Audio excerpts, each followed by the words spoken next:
Praise God. ఈరోజు దేవుడు ఇచ్చిన కృపను బట్టి దేవునికి వందనాలు చెల్లిస్తున్నాను. ఈరోజు ఒక అధ్యాయం ద్వారా దేవుడు మనతో ఏం మాట్లాడతాడో గ్రహిద్దాం రండి. యెహోషువ గ్రంథము 6వ అధ్యాయము. ఈ యెహోషువ గ్రంథము 6వ అధ్యాయంలోని మనము చూడగలిగినది ముఖ్యంగా ఏంటంటే యెరికో గోడలు కూలిపోతాయి.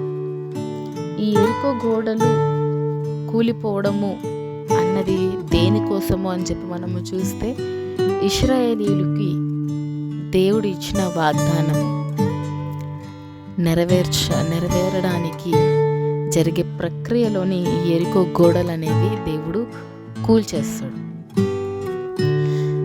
ఇశ్రాయేలీయులు కనాను దేశంలోకి ప్రవేశించాలి అని అన్నప్పుడు యెరికో పట్టణము మధ్యలో ఉంటుంది.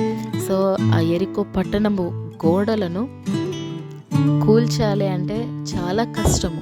ఎందుకంటే యెరికో పట్టణము బహు సెక్యూర్డ్గా, అంటే చాలా బలమైన పట్టణము.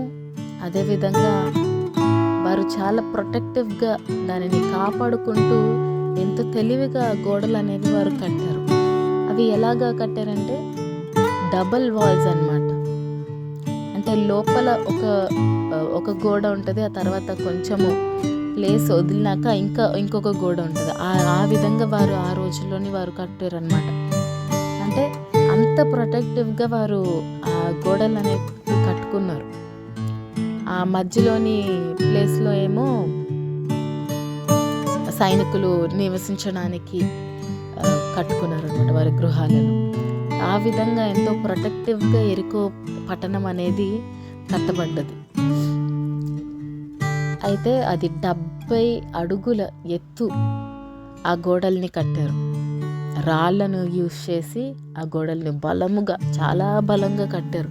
ఎందుకంటే శత్రువు లోపలికి రాకూడదు అని చెప్పి, శత్రువు వచ్చినప్పటికీ ఏమి చేయలేడు, అంత బలమైన గోడలు అన్నమాట. ఇటుకలు రాళ్ళు యూజ్ చేసి వారు కట్టించిన గోడలు, యెరికో పట్టణం వారు కట్టుకున్న గోడలు అలాంటివి. అయితే దేవుడు అంటాడు, ఈ యెరికో గోడల చుట్టూ, ఆ పట్టణం గుండ్రంగా ఉంటుంది అనమాట. అయితే ఆ గోడల చుట్టూ మీరు తిరగండి అని చెప్పి దేవుడు చెప్తాడు. 3వ వచనం, 6వ అధ్యాయము 3వ వచనం యెహోషువ గ్రంథము. మీరందరూ యుద్ధ సన్నద్ధులై పట్టణమును ఆవరించి ఒక మారు దాని చుట్టూ తిరగవలెను. అలాగూ 6 దినములు చేచు రావలెను. 7 యాజకులు పొట్టేలు కొమ్ము బూరలను పట్టుకొని ముందుగా నడవవలెను. 7వ దినమున మీరు 7 మారులు పట్టణము చుట్టూ తిరుగుచూ ఉండగా ఆ యాజకులు బూరలను ఊదవలెను. మానక కొమ్ములతో వారు ధ్వని చేయుచుండగా మీరు బూరల ధ్వని వినినప్పుడు జనులందరూ ఆర్భాటముగా కేకలు వేయవలెను. అప్పుడు ఆ పట్టణ ప్రాకారము కూలును గనుక జనులు తమ ఎదుటికి చక్కగా ఎక్కుదురు అనెను. ఇలా యెహోషువ తోటి దేవుడు సెలవిచ్చిన మాట.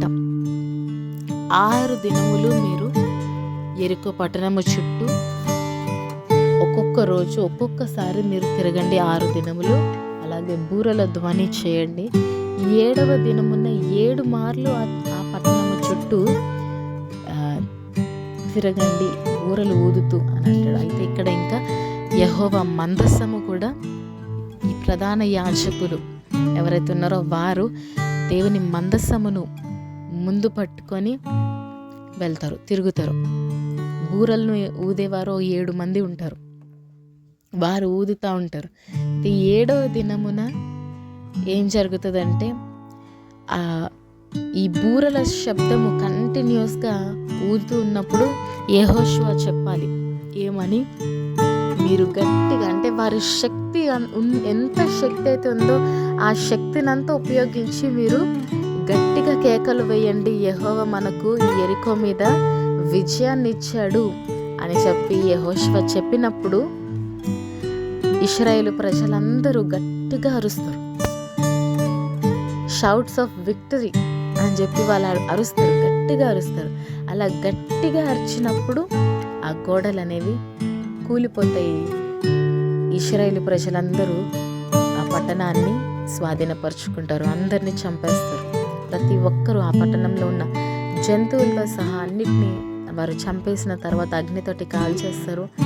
అలాగే వెండి, బంగారము, ఇత్తడి, ఇనుము ఇవైతే దేవుడికి చెందినవి అని చెప్పి వారు వాటిని ప్రత్యేకంగా ఉంచుతారన్నమాట. ఇక్కడ దేవుడు మనకి నేర్పించాలి అనుకుంటున్న పాఠము ఏంటంటే, ఇదంతా జరిగిన తర్వాత యెహోషువ చివరి వచనంలోని ఒకటి అంటాడు, 26వ వచనం. ఆ కాలంన యెహోషువ జనుల చేత శపథము చేయించి వారికిలాగూ ఆజ్ఞాపించెను, ఎవడు యెరికో పట్టణమును కట్టించ పూనుకొనునో వాడు యెహోవా దృష్టికి శాపగ్రస్తుడగును. వాడు దాని పునాది వేయగా వాని జ్యేష్ఠ కుమారుడు చచ్చును. దాని తలుపులను నిలువ నెత్తగా వాని కనిష్ట కుమారుడు చచ్చును. యెహోవా యెహోషువకు తోడే ఉండను గనుక అతని కీర్తి దేశం అందంతటను వ్యాపించను. ఇక్కడ ఏంటి శపథం చేపించాడు జనులందరితోటి, ఎవరైతే మరలా ఈ యెరికో పట్టణాన్ని కట్టడానికి చూస్తారో, దానికి పునాది వేసిన రోజు మొదటి కుమారుడు చనిపోతాడు, దాని ద్వారములు నిలబెట్టిన రోజు చివరి కుమారుడు చనిపోతాడు అని చెప్పి ఆ ఒక్క మాట యెహోషువ చెప్పడం జరిగింది. అంటే దేవుడు చెప్తున్నాడు ఏంటంటే, యెరికో అన్నది దిగిపోవడానికి సూచన అన్నమాట. యెరూషలేము పట్టణమేమో హైలో ఉంటుంది, యెరికో పట్టణమేమో దిగువ భాగంలోనే డౌన్ కిందకుంటుంది అన్నమాట.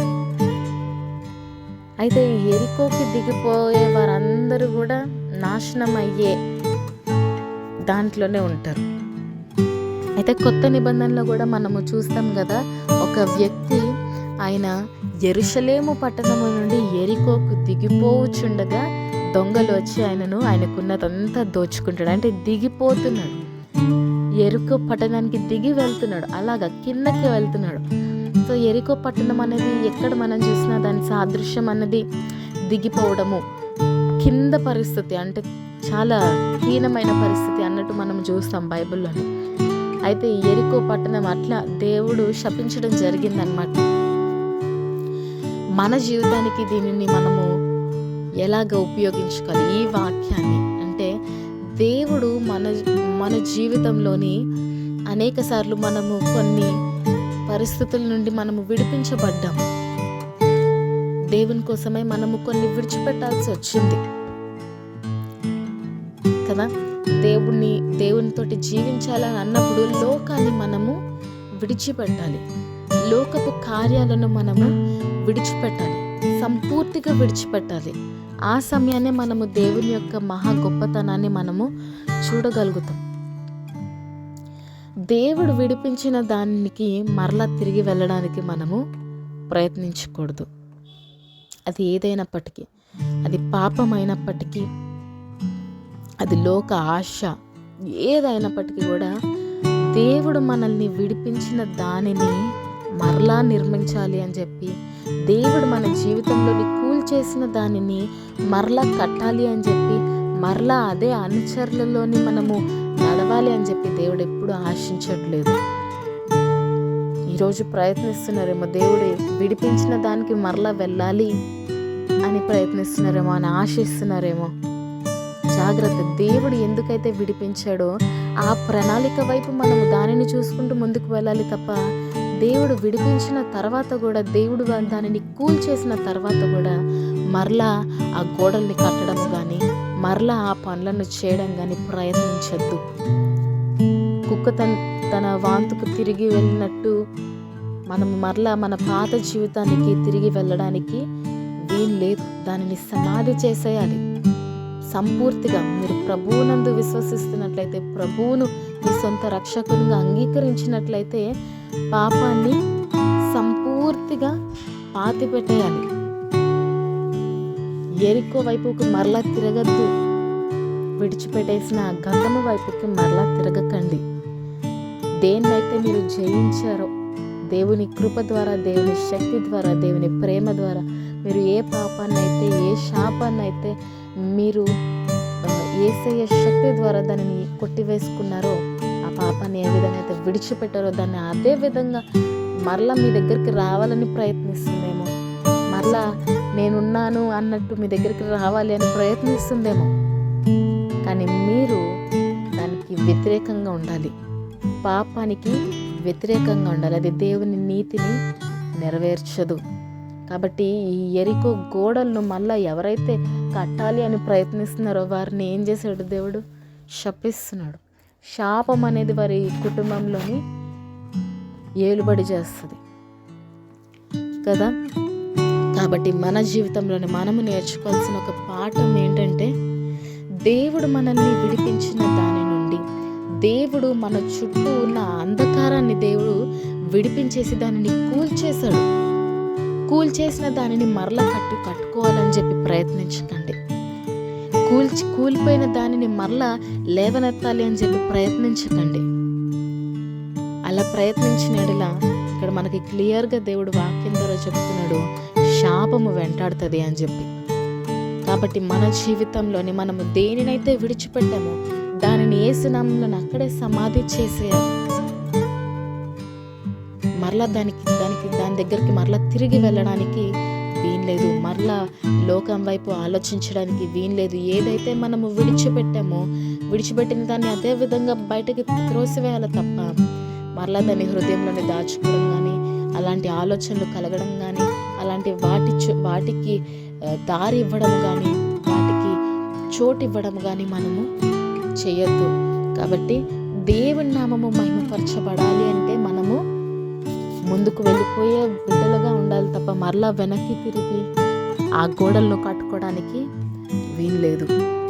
దేవుడు కూల్చేసిన దానిని అలాగే ఉండనివ్వాలి తప్ప మరలా దానిని నేను చేసుకుంటాను, నాకు అదే సుఖంగా ఉంది, అదే సౌఖ్యంగా ఉంది అనడానికి వీల్లేదు. కాబట్టి దేవుడి నామం మహిమపరచబడాలి అని అంటే విడిచిపెట్టిన దాన్ని అదే విధంగా విడిచిపెట్టేయండి, మరలా తిరిగి వెళ్ళకండి. మన దేవుడు ఎంతో గొప్ప దేవుడు. శ్రేష్టమైన బహుమానాలను, శ్రేష్టమైన ఈవులను మనకు దయచేసే దేవుడు. కాబట్టి మనం ఎల్లవేళలా కూడా జాగ్రత్త కలిగి, గురి కలిగి మనము జీవించాలని దేవుడు ఆశపడుతున్నాడు. అదేవిధంగా మనము జీవిస్తూ దేవుని నామాన్ని మహిమపరుద్దాము. ఈ చిన్న మెసేజ్ మీకు ఆశీర్వాదకరంగా ఉన్నట్లయితే మీ ఫ్యామిలీస్ తోటి షేర్ చేసుకోండి. Thank you. Praise the Lord. Shalom.